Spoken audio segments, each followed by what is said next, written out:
como decía Lila, en la segunda parte. Y gracias al Señor porque la primera parte ha estado muy bien. Hemos tenido el cántico de los signos congregacionales y también los especiales. Dios bendiga a todos los que participaron de una forma directa y a todos los que estuvimos participando de forma general. Vamos a abrir nuestras Biblias entonces. Yo sigo meditando en Juan 3:16. Aquí hay 5 grandes verdades que son el compendio de todo lo que llamamos el Evangelio. La primera verdad, el amor de Dios. La segunda verdad, la dádiva de Dios. La tercera verdad, el deseo de Dios que no quiere que nadie se pierda. La cuarta verdad es que Dios nos ha preparado vida eterna. Y la quinta y última verdad, que es la única que nosotros tenemos que ejercitar, y es que para que todo aquel en él cree, o sea, la necesidad de creer. Dios nos plantea 4 grandes verdades que tienen que ver directamente con su naturaleza, también con la relación que él tiene con el mundo, y solo hay una verdad que le corresponde a la humanidad: creer, nada más, nada más. Bien, vamos a ver la cuarta verdad, para que tengan vida eterna. Dice, porque de tal manera amó Dios al mundo, que ha dado a su Hijo unigénito, para que todo aquel que en él cree no se pierda, mas tenga vida eterna. Cuando la Biblia habla de la vida eterna, la vida eterna, según la Biblia, se refiere al don de Dios que viene únicamente a través de Cristo Jesús, Señor nuestro. No hay otra forma. Tenemos que entenderlo. Y aquí está el kit, aquí está el problema precisamente de las religiones. Pero según la palabra del Señor, la vida eterna solo se puede conseguir por medio de nuestro Señor Jesucristo. Romanos 6:23 es tan claro, dice, porque la paga del pecado es muerte, mas la dádiva de Dios es vida eterna en Cristo Jesús, Señor nuestro. No hay otra forma, no hay otro mediador. Aunque se diga o se enseñe, aunque se haya llevado al dogmatismo todo lo que sabemos nosotros en las religiones paganas, no tiene fundamento en la palabra del Señor. Así que la vida eterna es un don, el don de la vida eterna. Este don de la vida eterna está en contraste con la muerte, que es el resultado del pecado. Hablar de vida eterna es hablar de Cristo Jesús, y hablar de la muerte es el resultado natural del pecado. Así que el don de la vida eterna viene a aquellos que creen en Jesucristo, quien es la resurrección y la vida. No podemos dejar de pensar que frente a la eternidad o a la vida eterna está la muerte. Por supuesto, también muerte eterna. Encontramos en Juan 11:25, el Evangelio de Juan 11:25. Le dijo Jesús: yo soy la resurrección y la vida. El que cree en mí, aunque esté muerto, vivirá. Palabras tajantes del Señor que pronunció estando en Betania, yendo hacia el hogar de aquel hombre que había muerto llamado Lázaro. El hecho de que esta vida es eterna indica que la vida es perpetua, es decir, continúa para siempre y sin un final. O sea, nunca termina. Entonces nosotros nos preguntamos, ¿qué es la vida eterna? Porque esto es lo que Dios está ofreciendo. ¿Qué ofrece Dios? La vida eterna. Entonces, ¿qué es la vida eterna? Debemos de pensar que es un error ver la vida eterna como simplemente una progresión interminable de años. Cuando nosotros hablamos de la eternidad, siempre estamos pensando en la cronología, en el tiempo de años, ¿no? Y una palabra común del Nuevo Testamento para referirse a lo eterno. Eterno está en el Nuevo Testamento escrito en griego y es la palabra aionios, de aion, que es sistema, pero este no es el sistema, sino aionios.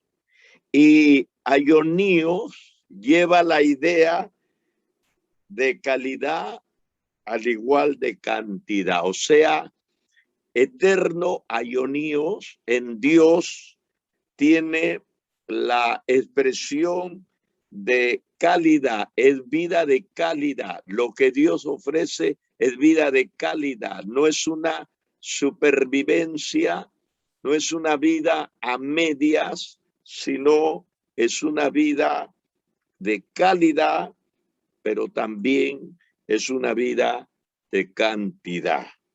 De hecho, en realidad la vida eterna para nada está entonces asociado con los años, ya que la vida eterna es independiente del tiempo. Y siempre tenemos que ir a la palabra del Señor en el libro de Génesis, en el versículo 1, cuando Dios creó el tiempo, cuando Dios creó el espacio, cuando Dios creó la materia. Antes de que Dios creara el tiempo, porque la Biblia dice en el principio, o sea, Dios creó el tiempo dándole un principio, pero Dios existía antes de ese principio. Y cuando termine el segundo ayón, entonces vamos a encontrar que el principio o el final sigue siendo la eternidad. Aunque ya no hay el tiempo, aunque ya no se pueda marcar cronológicamente por años, la eternidad seguirá funcionando, existiendo. Entonces la vida eterna puede funcionar fuera y más allá del tiempo. Eso es lo que debemos de entender, así como puede funcionar también dentro del tiempo. Dios no se hace problema, porque todas las cosas que existen, porque todos los elementos que existen, porque todo lo que tiene existencia procede de Él. Así que para Dios no hay ningún problema. Él no arriesga cuando expresa alguna verdad a media o una verdad total. Por ejemplo, la palabra del Señor en Eclesiastés dice, todo tiene su tiempo bajo el sol. Y Dios mismo hace que a través de Salomón se describa las diferentes áreas y los diferentes roles que cumple la humanidad en su tiempo, ¿no? Por esta razón, se puede pensar en la vida eterna como algo que los cristianos experimentamos ahora. La vida eterna para los cristianos la experimentamos ahora. Estamos viviendo la eternidad. En este momento estamos viviendo la eternidad. Los creyentes, verdaderamente los creyentes, algunas personas como que no lo han entendido, ¿no? Los creyentes no tienen que esperar para la vida eterna. Oye, Dios nos va a ofrecer la vida eterna. ¿Y cuándo nos va a dar? Cuando muramos, cuando pasemos al más allá. Porque la vida eterna no es algo que comienza cuando una persona se muere. Tenemos que entenderlo. La muerte es una circunstancia que cambia la naturaleza, pero no nos quita de la presencia del Señor, no nos quita de nuestra relación con el Señor, no nos quita ni nos aleja ni nos priva de las promesas del Señor. Por eso dice, sea la vida, sea la muerte, todo el de Cristo. Más bien, pensamos que la vida eterna empieza en el momento que una persona ejercita su fe en Cristo. Si usted ejercitó su fe en Cristo, según la Biblia, la palabra del Señor, el conocimiento divino, usted comenzó a vivir la vida eterna. La gente dice, o sea, que no va a morir. Es que no lo asociemos la vida eterna con la muerte. La vida eterna debe ser asociada con la existencia de Dios. Y para nosotros, sea que estemos en esta vida o sea que estemos en la tumba, no ha cambiado la existencia de Dios en absoluto. Entonces la vida eterna es nuestra posesión actual. En Juan 3:36 nos enseña la palabra de Dios. Dice, el que cree en el Hijo tiene vida eterna. Se acabó. El que cree en el Hijo tiene vida eterna. Pero el que rehúsa creer en el Hijo no verá la vida, sino que la ira de Dios está sobre él. Fíjese que el creyente dice el que tiene. Y esta palabra tiene está en tiempo presente en esta vida, no en tiempo futuro para la otra vida, ni en tiempo pasado de aquella vida que ya se fue. No. Está hablando en un tiempo presente, ¿no? Juan 5:24 dice, de cierto os digo, el que oye mi palabra y cree en el que me envió, tiene vida eterna y no vendrá a condenación, mas ha pasado de muerte a vida. Entonces no está hablando de que vaya recién a ir a la vida eterna, sino está hablando de la condenación, de la sanción que van a recibir todas las personas de acuerdo al tiempo de su naturaleza. Y en Juan 6:47, el apóstol sigue hablando, dice, de cierto os digo, que el que cree en mí tiene vida eterna. Entonces, todos estos versículos tienen que ver con nuestra posesión actual, de hoy, donde nos encontramos, en las circunstancias que nos encontramos, no implica, no afecta mayormente. Lo que sí podría afectar es si esta relación con Dios está rota por el pecado o no. Así que el enfoque de la vida eterna no está en nuestro futuro, de ninguna manera, sino en nuestra posición actual en Cristo. Así que el cristiano verdadero no tiene que esperar para tomar la decisión y embarcarse en la eternidad de Dios. No tiene que esperar absolutamente nada. Lo único que tiene que hacer es ejercitar su fe. Y esto sí es posible en cada persona. Por eso la Biblia dice, si oyes hoy su voz, no endurezca su corazón. Si oyes tú su voz, no endurezcas tu corazón, porque hoy es el día de tu salvación. No depende de Dios, depende de cada uno que pueda ejercitar. Y yo siempre he pensado, por lo que la Biblia enseña, que la fe es una cosa que tiene que ver con la voluntad. Así como lo oye, la fe es una cuestión de voluntad. Hay personas que dicen, no puedo creer. En realidad no es que no pueda creer. La verdad es que no quiere creer. Alguna persona no entiende. Usted no tiene que entender. La fe no se recibe por entender. La fe se recibe solamente por el creer. Hay tantas cosas. Yo creo en el cielo y no puedo entender. Yo creo en la santidad y no la puedo entender. Yo creo en Cristo y no lo puedo entender.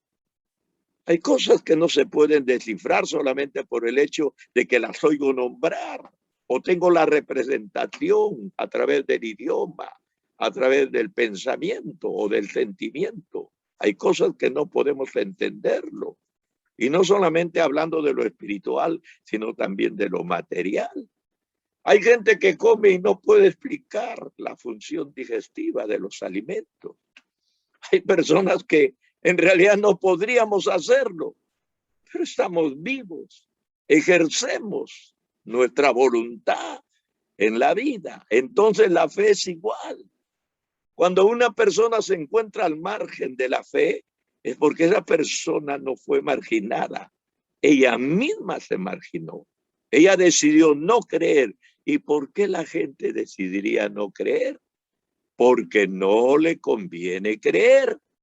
Porque el creer en Dios implica dejar de creer en todo lo que no es Dios. Y a la gente eso es lo que no le conviene. Ya no es cuestión de voluntad, sino de conveniencia. Así que ejercemos nuestra voluntad y estamos creyendo. Seguimos ejerciendo nuestra voluntad y seguimos creyendo.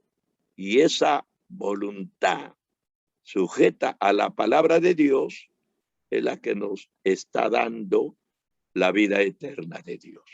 Entonces, la enseñanza de la vida eterna en la Biblia es tan sencilla que no está sujeta a discusiones. En realidad, no está sujeta a discusiones. Cuando las personas comienzan a discutir la palabra, no es porque no o si quieran, no, simplemente es porque las personas no quieren. Ahí está la expresión, ¿no? Por ejemplo, Cristo y la vida eterna. ¿Cuál ha sido la enseñanza de Cristo? La Biblia relaciona íntimamente la vida eterna con la persona de Jesucristo.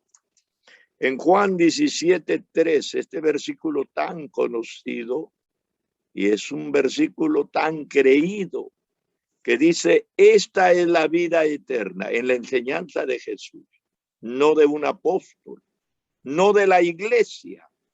Esta es la enseñanza del mismo Cristo. Esta es la vida eterna. ¿Qué cosa es la vida eterna, Señor Jesucristo? ¿Qué cosa es la vida eterna? Y Él dice, esta es la vida eterna, que te conozcan a ti, el único Dios verdadero, y a Jesucristo, a quien has enviado. ¿Y cómo puedo llegar yo a conocer a Dios? Él es espíritu. Habita en luz inaccesible, dice Pablo a Timoteo, el cual ningún ojo de hombre puede ver. ¿Cómo puedo creer yo en quien no veo? Por supuesto, nos estrellaríamos con estas verdades. Sin embargo, la Biblia misma nos dice que la revelación de Dios está por medio de la palabra, o la revelación de Dios está por medio de la naturaleza creada, o la revelación de Dios está por medio del Cristo histórico. Y estas tres cosas fundamentales no necesitamos entrar en cálculo de probabilidades, simplemente las vemos, simplemente las palpamos, simplemente nos involucramos en todo lo que la palabra de Dios dice. Aquí Jesús entonces está equiparando la vida eterna con el conocimiento. Y Jesús le dijo enfáticamente a los judíos, escudriñen las escrituras, escudriñad, porque en ella os parecéis que tenéis la vida eterna, y ellas dan testimonio de mí. Así que no necesitamos salirnos de la Biblia, un libro tan profundo, pero al mismo tiempo tan sencillo para el que quiere entenderlo, ¿no? Porque ahí está el verdadero conocimiento del Dios que nos da la posesión de la eternidad. Así que debemos también entender que no hay conocimiento de Dios sin Jesús. Pero ¿en qué cree la gente? Cruces. ¿Y qué me puede dar una cruz en relación a Dios? Tal vez me puede dar una relación en cuanto al crucificado. Pero ¿en qué me puede? En María, una mujer. ¿Y qué tiene que ver una mujer con el Dios inaccesible? ¿Ah? O un santo. Eso es lo que entorpece. El peor pecado y la peor maldad del paganismo es entorpecer la fe. La verdadera fe que nos conduce a tener esta experiencia vivencial de Dios. No hay conocimiento de Dios sin Jesús, ya que a través del Hijo el Padre se revela a los que Él quiere revelarse. Usted dirá, pero tal vez Dios no quiera revelarse a mí. Desde el momento que Dios deja que su palabra le llegue a usted, desde el momento que Dios deja que el nombre de Cristo le llegue a usted, es que Dios ya se está revelando a cada uno de nosotros. En Juan 14:9, Jesús hablando con los suyos, estoy diciendo de los 12, Jesús le dijo, tanto tiempo estoy con vosotros y no me has conocido, Felipe. El que me ha visto a mí, ha visto al Padre. ¿Cómo pues dices tú, muéstranos al Padre? Felipe le dijo, Señor, muéstranos al Padre y nos basta. O sea, no es suficiente que tú estés diciendo que eres el camino. No es suficiente que tú estés diciendo que eres la vida. No es suficiente que tú estés diciendo que tú eres la verdad. Muéstranos al Padre, Señor, y no entremos en discusiones de camino, de vida, ni de verdades que pueden ser expresiones filosóficas. Muéstranos al Padre, danos una realidad evidencial y dejemos de discutir. No queremos filosofía ni religión, queremos algo objetivo, una evidencia objetiva. Por eso es que Jesús le dice: tanto tiempo, Felipe, yo estoy con vosotros y no me habéis conocido. ¿No sabes que el que me ha visto a mí, ha visto al Padre? Entonces, ¿cómo dices tú, muéstranos al Padre? Yo soy en el Padre y el Padre es en mí. Es tremendo desafío para un judío incrédulo. Yo lo veo tremendo desafío. Pero también veo desafío más tremendo para nosotros, un pagano incrédulo, que si no tiene una imagen, que si no tiene una representación, que si no tiene un dogma hecho evidente frente a él, no tiene fe. Yo llevé una vez a un amigo, él era un abogado, un hombre muy preparado porque también estudiaba para otra profesión. Bueno, él estuvo atento, participó bien del culto y salimos y lo vi a él un poco serio, ¿no? Y me hizo una pregunta, me dijo: Luis, ¿y a quién hemos adorado? Le digo: a Dios, pero si no había nadie. No había una imagen, no había una estatua, no había un altar mayor, no había el cáliz de las hostias consagradas, no había nada, Luis, no hemos adorado a nadie. Sinceramente me hizo gracia. El hombre andaba lleno de estupor y con miles de preguntas en su cabeza y en su corazón. ¿A quién hemos adorado? No hemos adorado a nadie. Porque nos hemos acostumbrado a materializar, a ponerle formas geométricas. Y la fe no está basada en eso. La fe está basada en el Dios invisible. En Juan 17:6 dice Jesús: he manifestado tu nombre a los hombres en el mundo que me diste y han guardado tu palabra. O sea, yo he manifestado tu nombre, ellos han creído y han guardado tu palabra. Este conocimiento que da vida del Padre y del Hijo es un conocimiento verdadero y personal y no tan solo un conocimiento académico. Habrá algunos en el día del juicio que asegurarán ser seguidores de Cristo, pero realmente nunca tuvieron una relación con Él. Su relación ha sido con los curas, su religión ha sido con los santos, su religión ha sido con Mariacha, con ellos, pero no con el Dios verdadero. Jesús se enfrenta a los falsos maestros en Mateo 7:23 y les dice: entonces les declararé, nunca os conocí. 7:23, nunca os conocí, apartaos de mí, hacedores de maldad.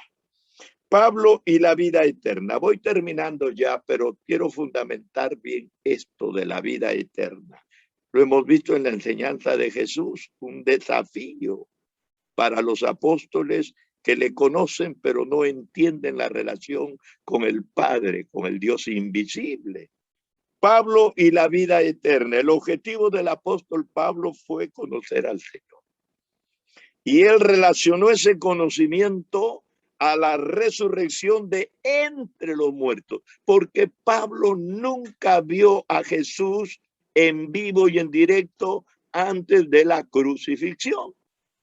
Pero Pablo sí tuvo una experiencia subjetiva, espiritual, extraordinaria con el Cristo después de la crucifixión. Entonces, todo su deseo, toda su comprensión estaba basado en esta experiencia cristiana de la resurrección. Y en Filipenses 3:10 y 11 dice: a fin de conocerle y el poder de su resurrección y la participación de sus padecimientos, llegando a ser semejante a él en su muerte. Pablo tiene esta representación de Cristo posmuerte. Y el versículo 1 dice, si de alguna manera llegase a la resurrección de entre los muertos. Pablo decía, yo no sé cómo he sido conocido.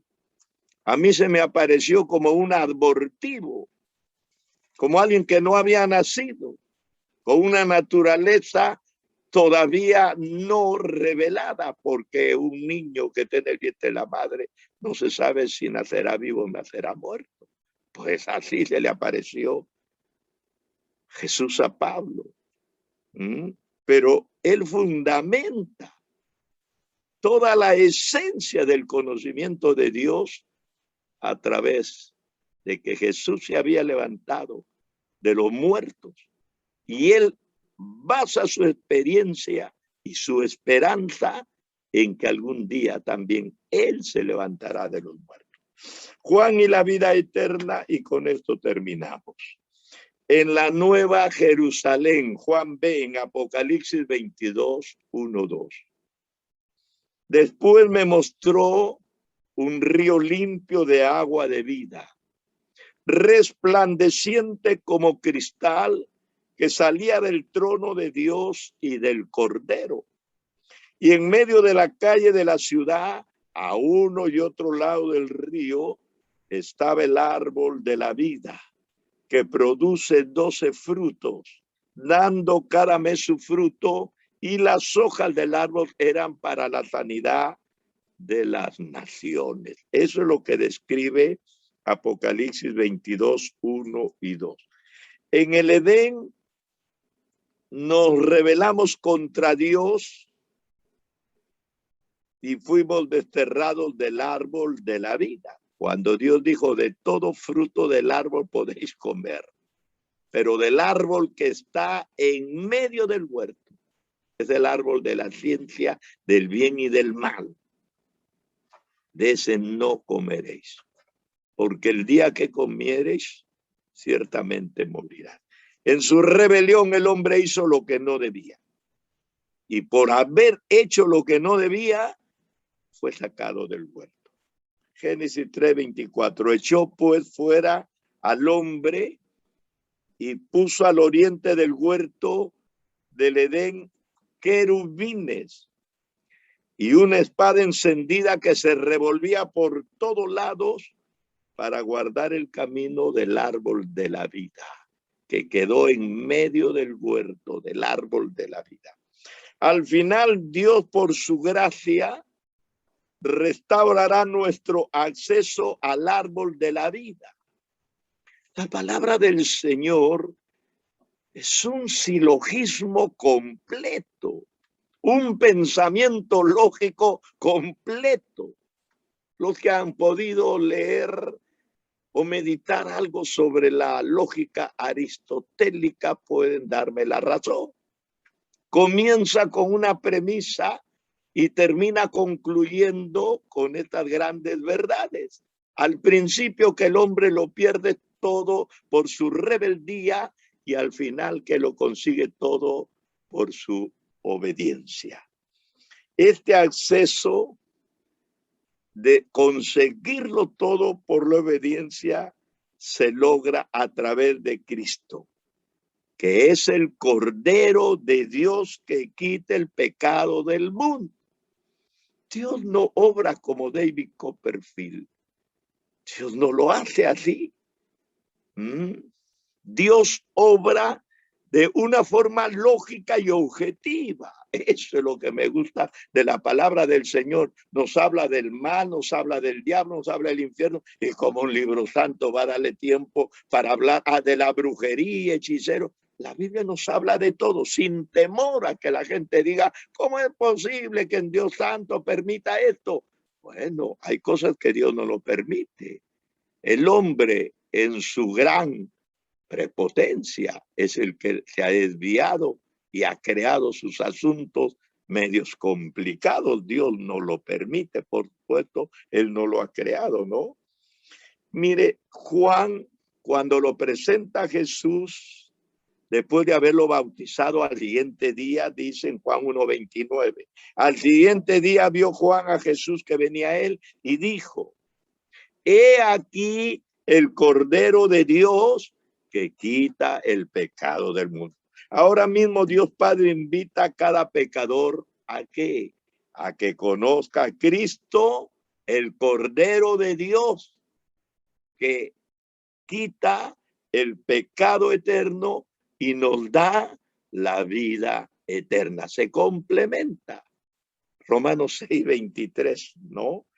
En Apocalipsis 22:17 dice, y el Espíritu. Y la iglesia podría ser, esta traducción dice, ven y el que tiene sed, venga. Y el que quiera, tome del agua de la vida gratuitamente. Amén. ¿Cómo puedo saber que tengo vida eterna? Termino con esto. Primero, si es que he confesado mis pecados delante de nuestro Dios. Lo hemos hecho. No al curita, no. Usted puede haberle contado al curita toda su vida si quiere. Hágalo confidente, no hay ningún problema. Así como le cuenta al amigo o a la amiga más íntima, puede contarle al curita, las orejas le arderán como si estuvieran encendidas. Pero eso no le ayuda mucho más que en una confesión a desahogarse. Pero si usted quiere ser perdonado de eso, de esa transgresión o de esa inclinación o de esa perturbación, usted solamente tiene que acercarse al Dios verdadero. Segundo, acepte al Salvador que Dios le ha provisto para usted. No que María, ¿cuándo Dios ha puesto a María como la salvadora? No que la iglesia. ¿Y cuándo Dios ha puesto a la iglesia como salvadora? No encontramos en la Biblia eso. Entonces, tiene usted que aceptar lo que Dios ha puesto. Y tercero, crea en las buenas nuevas y confíe en lo que ellas enseñan. Gloria sea al Señor. El resto es religión barata, sinceramente, o de repente podría decir un poquito más contemplativo como predicador, ¿no? Solo es como una envoltura, pero la esencia, la sustancia, lo fundamental se encuentra en esto, en la confesión, en la salvación y en la aceptación de la palabra del Señor. Dios nos bendiga. Seguimos meditando en estas verdades. Sinceramente son verdades un poco profundas. Yo no lo estoy llevando a la teología. Tal vez cuando enseñe a pastores lo hagan, ¿no? Pero aquí estamos meditando solo en versículos a nivel de escritura. Dios nos bendiga. Dios nos bendiga. Seguimos con estas cuestiones espirituales a través de su